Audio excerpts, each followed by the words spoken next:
Hey friends, and welcome back to my YouTube channel.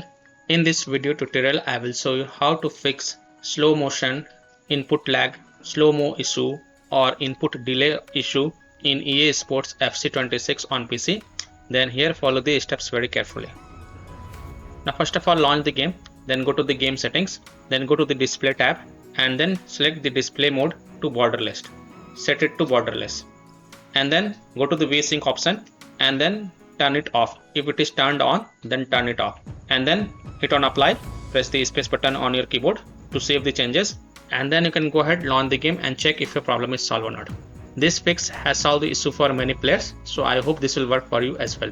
If still your problem is not solved, then you can change these settings in the game. So again go to the game settings. Now you can change the display mode to borderless full screen.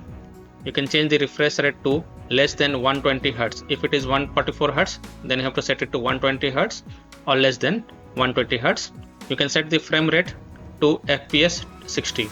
So just limit the FPS to 60. And I have already mentioned that if vertical sync is on, then turn it off, and dynamic resolution scale, turn it off if it is on. And after changing these settings, just hit on apply or press the space bar on your keyboard to save the changes, and then you can go ahead, launch the game and check. So I hope by following these steps or by changing these settings in the EA Sports FC26, you can easily fix slow motion, input lag, slow-mo issue or input delay issue in EA Sports FC26 on PC. So that's all for this video. If this video helped you, then please like and share this video and also subscribe to my YouTube channel to get the latest updates. Thank you.